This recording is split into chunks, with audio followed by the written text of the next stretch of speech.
Ruslan. Mr. Jon McCray. What up? What do you mean? What do you mean? We're here. We're on that camera now. Okay, I know all the cutting is a lot for you. Yeah, I'm watching it. All right, feeling it. Bro, we're here. We're hanging out. You're in town debating the Hebrew Israelites, the Muslims, with David Wood, the homies, Vocab Malone. They're not here, but I'm glad you're here, bro. So, are you guys in San Diego? Yeah, no. So we came out here to just kind of, we wanted to hit up a few like Hebrew Israelite camps. Wanted to talk with.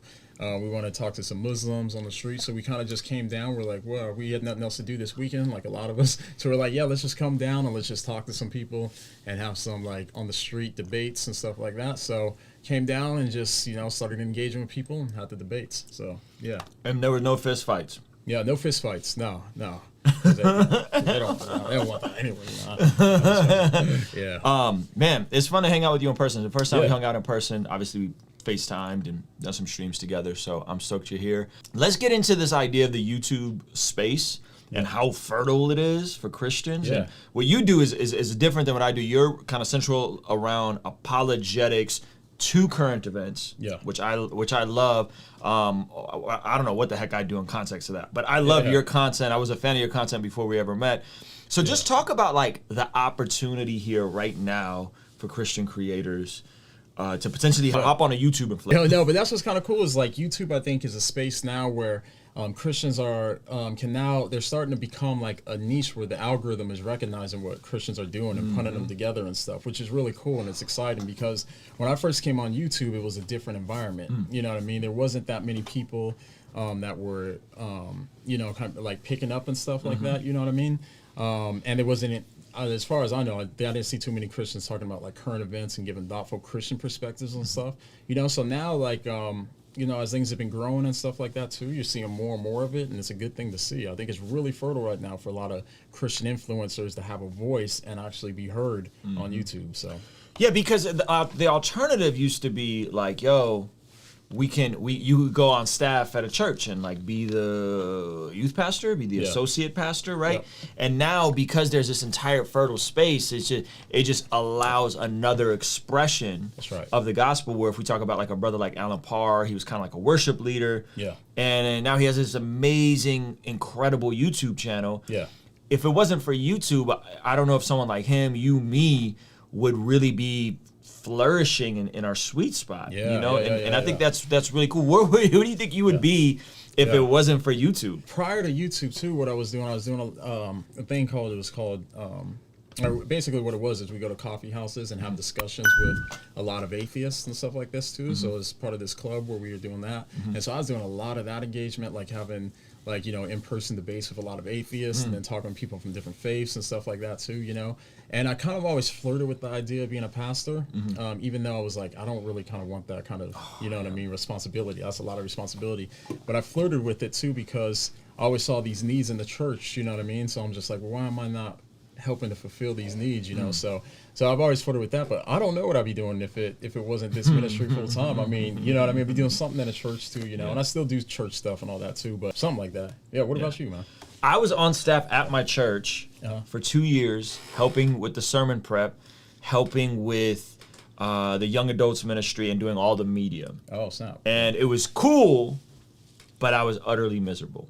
I was not happy. Yeah. And then it worked out to where I could do music, and I told you some of the backstory with that. Wasn't the ideal situation the way I transitioned to music. Yeah. And I feel like YouTube allowed me to jump into both spaces of like ministry, music, media, art, expressing, teaching, all the different things I was doing at a church without all of the politics and the nonsense and the drama. So it was good. Okay, so I gotta change my ear battery. Yeah. So for those that don't know, talk about that because a lot of folks don't know about that. Yeah. So if you don't know, so I got what's called a where are we this way?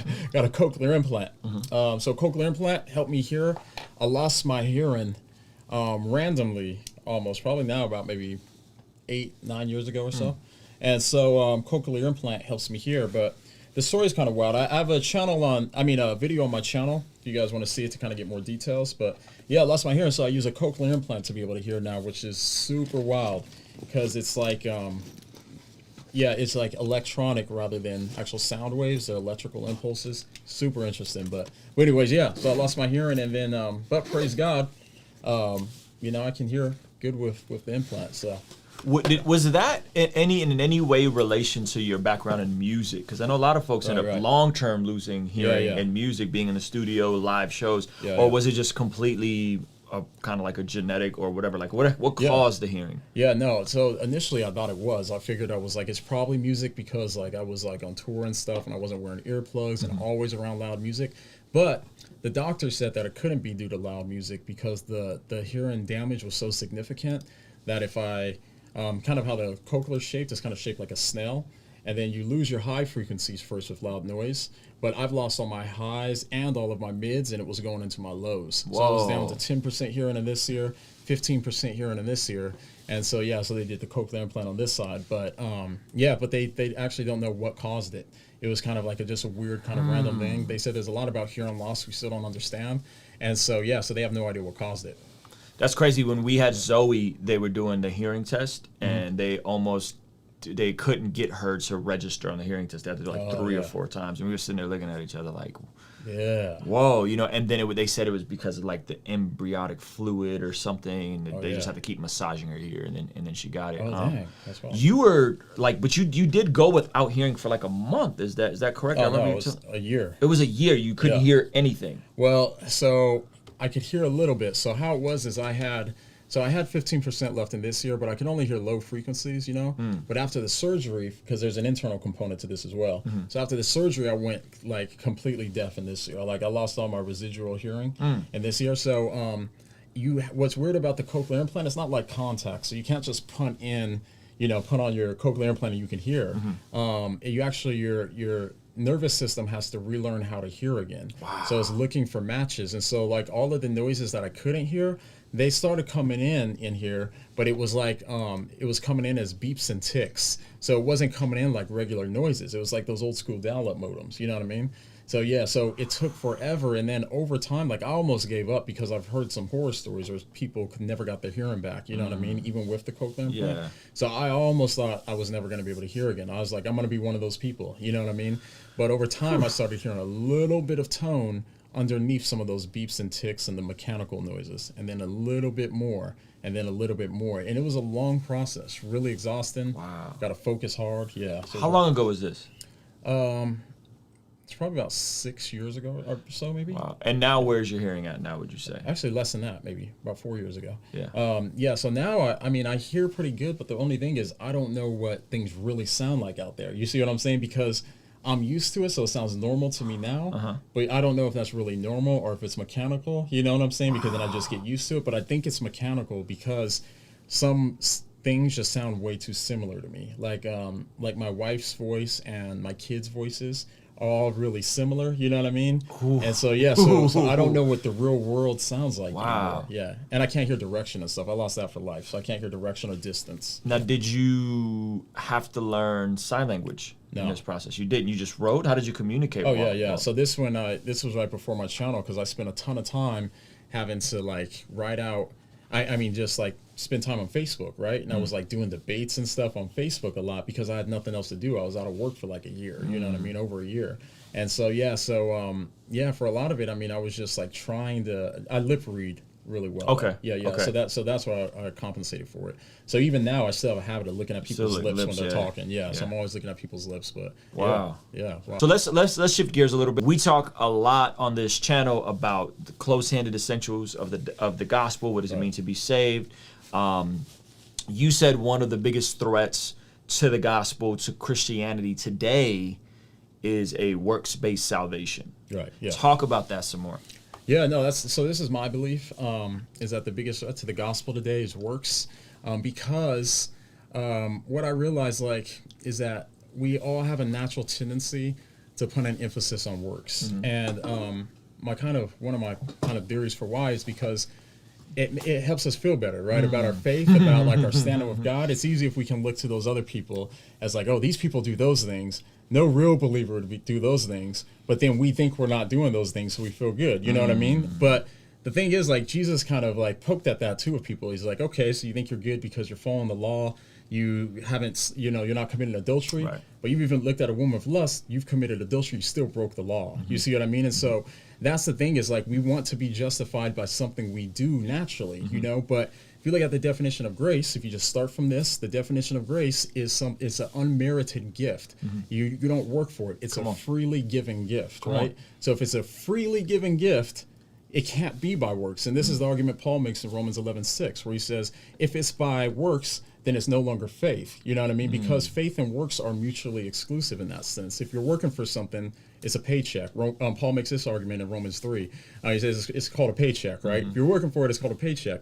If you get it as a gift, simply for trusting in God, like Abraham did, and then Paul references this in Romans 4:4-5, then you realize that it's a gift and it's something that's unearned. And so you can work for your salvation if you want, but God requires perfection, and you can't even live up to your own standards. This is an argument Paul makes too. You can't live up to your own standards. So a lot of times the pushback is going to be, well, then, Jon, Ruslan, are you guys promoting lawlessness? Right. Because Jesus said he didn't come to abolish the law. Yeah. He came to fulfill the law. That's right. And without getting into a bunch of the particulars, you have tattoos, I have tattoos. Yeah. We listen to secular music. You don't even know any Christian music. You're Right. like, what is this stuff? Is it Christian rap, right? Right. So that's the conclusion, right? It's like, well, are you guys now advocating for lawlessness? Are you saying that we can do whatever we want? Like, explain that, because that could be tough to navigate for some people, because when you say it's by grace, it almost feels like, well, so then our conduct doesn't matter? Doesn't matter how I live? What about all the passages about Jesus saying, if you love me, obey me, so on and so forth? Talk about that. Yeah, so to answer your question, by no means. No, so this actually comes up in Paul's letters too, in Romans 2, where he talks about the more that we sin, the more grace does abound, because we're underneath Christ, right? And it's because we're saved by grace, our sins are covered, past, present, and future, like Romans 7:27. Our sins are forgiven, and so because of that. Does that mean that we should keep sinning so that way more grace abounds? And then Paul says, no, by no means. You know what I mean? Because the point here is that, like, sin is still devastating, right? And it destroys your intimacy with God, your intimacy with others. It destroys even your neighbor. It's like, you're not loving your neighbor when you continue to sin, and you sin against your neighbor and everything else, destroying the church. Like, and that's why when people say that to me, there's two things I think. First, I think, well, if you want to go out and do crack and hook up with, a bunch of different people and all this stuff or whatever, there's consequences for your sin in this life, you know what I mean? And also it affects your rewards and stuff like this, which is another topic, But the other thing I think too is that if people say, well, if I believed what you believed about grace, then I would just go out and start, doing whatever I wanted to do, you know what I mean? Stuff like this. But then I say, well, if that's the case, then your motivation ultimately for doing the right thing is ultimately selfish. You see, because the thing is, if you're doing it in order for you to gain salvation, then you're not really doing it for the right reasons in that sense, right? Because, in other words, like, because we're no longer under the law, then we're actually free to serve God and serve others for the right reasons, rather than these motivations out of fear or trying to protect ourselves. We can actually do them out of love to love others. That's so good. And I think people miss this, because it does start feeling like I'm just doing to get, instead of doing as a response for what God gave. Right. And so it's not about lawlessness. It's actually, hey, I abide in Jesus because he's so good to me. That's right. And we talked about that before, where you said, man, once you got the revelation of the grace of God, the byproduct was like, I gotta stop being a scumbag. Like, I'm a freaking scumbag. But this grace is so good. Let me get my life in order. Let me work out the junk. You know what I mean? And again, it's this simple paradigm shift, and people presume to that, oh, well, you guys are preaching lawlessness, or you're preaching reckless living. And it's like, I say this all the time, people don't get it. Like, guys, I'm like the hip hop Ned Flanders. Like, I don't do anything. I don't go to the club. I don't drink alcohol. I barely listen to secular music. I'm boring. Like, I'm so stinking boring. But people assume that I'm like this, like, loose living. We're just hanging out, having beers all all the time, smoking a little weed. Like, I don't do any of this stuff. But because I'll preach free grace, I'll preach salvation by grace, that becomes the assumption. So I love how you break that down, man, because it's so good. To talk about that, just like talk about that personally, like what it was like for you personally, because you got a past, you know what I mean? And we all do. But you were like, yo, I'm naturally not a good guy. 100%. Like, and this is the thing, is because like, this is another thing why I think it's good to understand that you're saved by grace, not through faith. You know, Romans 2:8. Ephesians 2:8-9. But the reason why is too because this allows me to be able to be honest with myself deep down more too as well, right? Because if I have to believe these other people, you know what I mean, these are the heathens like that do these things, then if I have like the fruit, the seeds of those sorts of sins, I have to deny that because I don't want to see myself in the shoes of those wicked people, right? But if I know that I'm saved by God's grace through faith, then it allows me to be more honest with myself and actually work on it, not out of a sense of shame, in that sense where it's like that cycle of shame actually helps you. I at least like in like drug addiction and stuff, the cycle of shame keeps you there. You know what I mean? But like for me, I realized once I kind of realized God's grace and really grasped it more, like I realized like, well, here I'm free, and now I felt more responsibility in that sense. But it was out of love and appreciation for what God did, rather than out of fear. So it's like if somebody gives you a gift.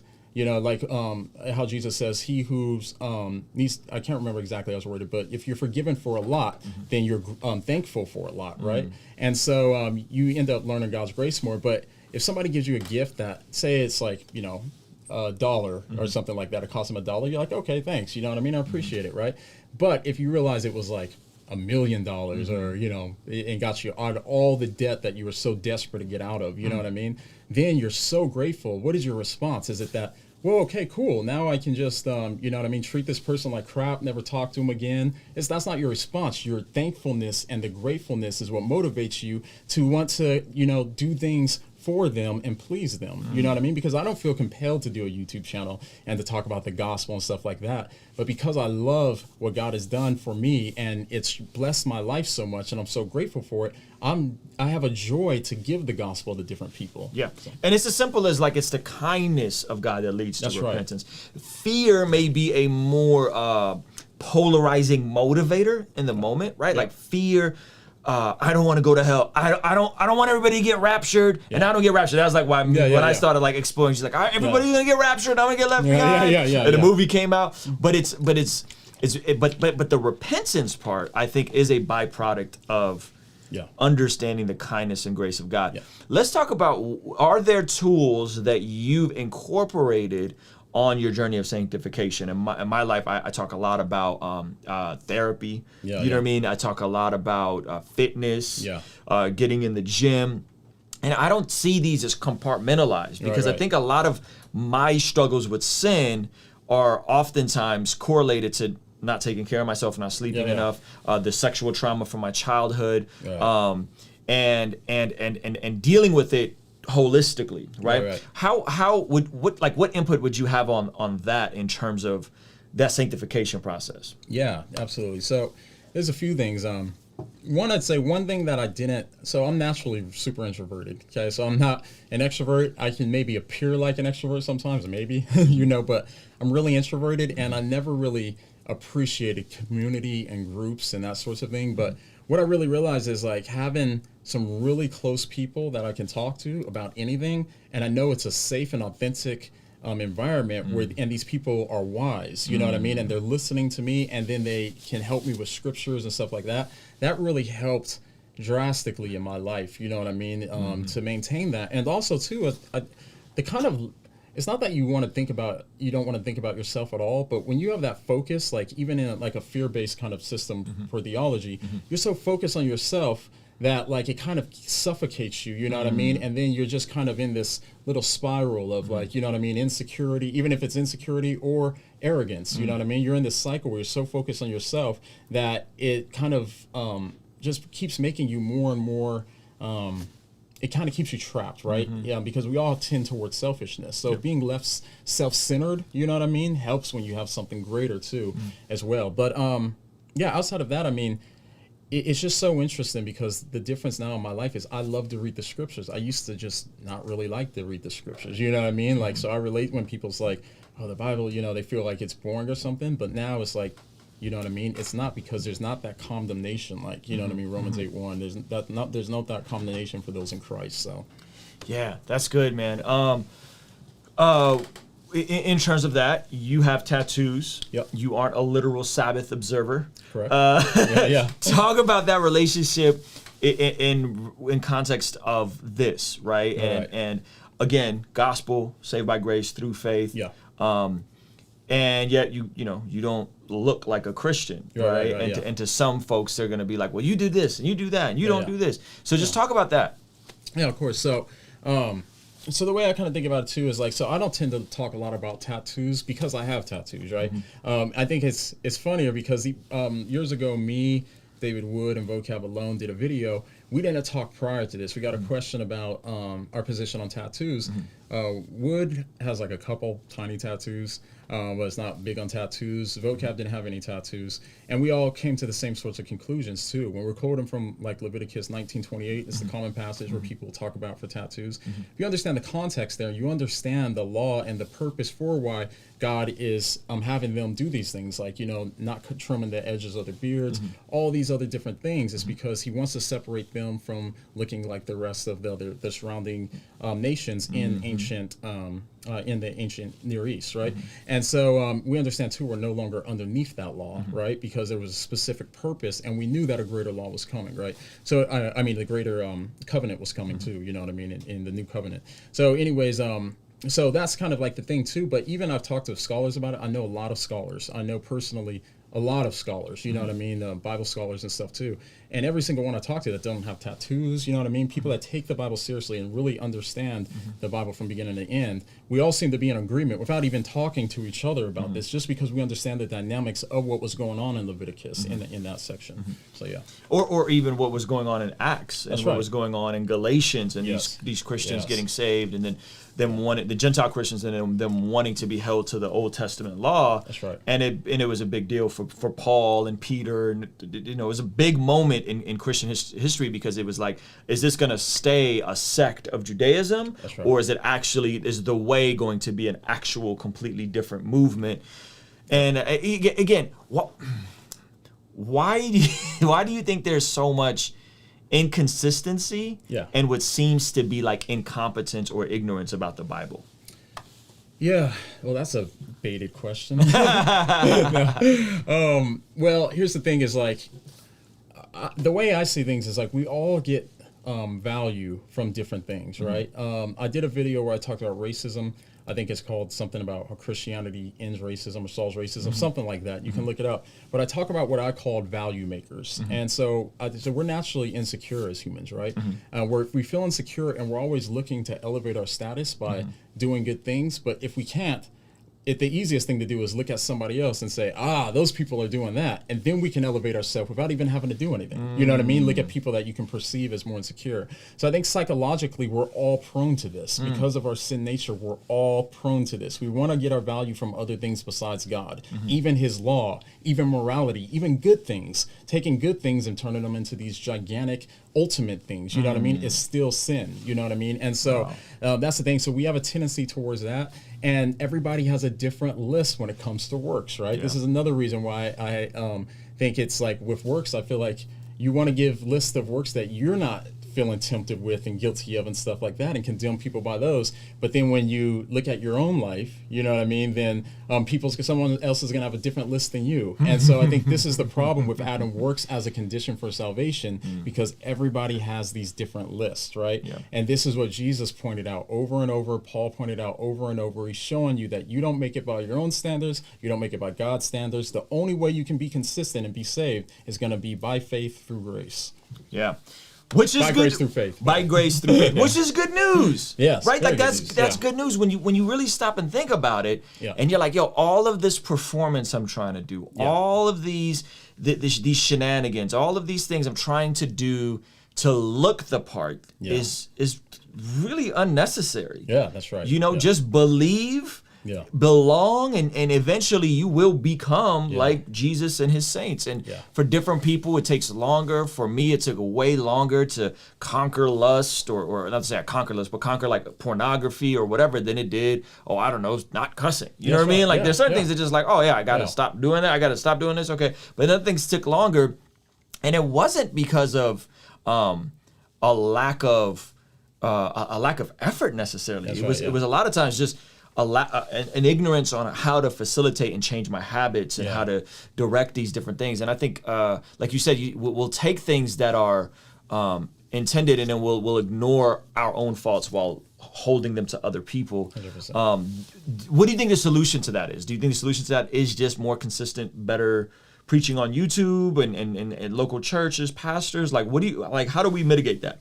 Yeah, I don't have a slam dunk for everybody, but I really do believe that, like, when we really get to understand ourselves deeper and deeper and deeper, it intensifies our thankfulness for God, and it allows us to be softer towards other people. Because the way I mean, really though, if you think about like the born again Christian kind of stereotype, you know what I mean, where there was a poll, and I can't remember the exact data, but so I'm going to make up the statistics, but it's close to, I mean, it's something like this, but they say like, maybe it's like 90-something% of Americans wouldn't want to live next door to a born-again evangelical. You know what I mean? They wouldn't want to. And, you know, but you get that because usually what happens is that they become intense and passionate, you know, and this is just, you know, our natural mode. This is how, I mean, all of us were probably like this, you know. But then we move on, you know what I mean, where we're less judgmental and stuff because we start realizing our own faults and how much we slip, you know, because it's easy to look at somebody and be like, oh, yeah, that guy's cheating on his wife.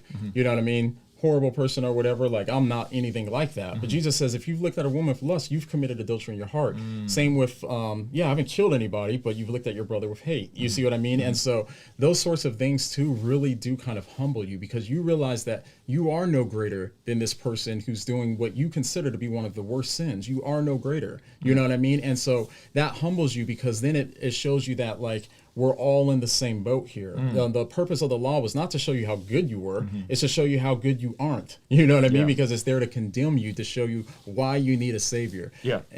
That's good. So before we go into some of these questions that you guys are going to post here in a second, I do got to get Jon out of here because they got to head back on the road. Do you think that oftentimes the very thing that hinders the message of Jesus is the people of Jesus? Yeah. You know, because we're like, you did this, but I did this, right? And it's like, bro, hey, like, if we just actually lived out what the New Testament instructs us to live out, in my opinion, I think we would be the most attractive and fun people to be around. And I say this all the time on my channel. My non-Christian friends enjoy being around me. They like being around me. They think my life is fly. Like, they think the fact that I've been married to my wife for 13 years, together 17 years, scandal-free, no blowouts, no sabbaticals in the world where I go and club for a season, right? They actually think all of that is incredible. Are we the biggest hindrance to the gospel? Yeah, so the way I tend to think about it in my mind is there's a lot of nuance here that's hard to kind of pull out on YouTube, of course, but people have different reasons for why they believe what they believe, and they find different things persuasive, right? So in culture, just kind of overall, what's not persuasive to most people is just yelling Bible verses at them. You know what I mean? And I think that in the New Testament, we see over and over Jesus and Paul, they're making adjustments to talk to people, to meet them where they're at, so that way they can communicate to them in an effective way, right? And so, like, if we have just a one kind of size fits all approach to every situation and everybody, then we're going to miss a lot of people, because people aren't machines. You don't just input data and then it comes out on this end, right? You know, it's not a coin machine. And so, I've been working on some structures for this to help people kind of navigate this too, which I'll probably put into courses here sometime, maybe later on this year. Yeah. But I'm big on that, because what I realize is a lot of the stuff is miscommunication. So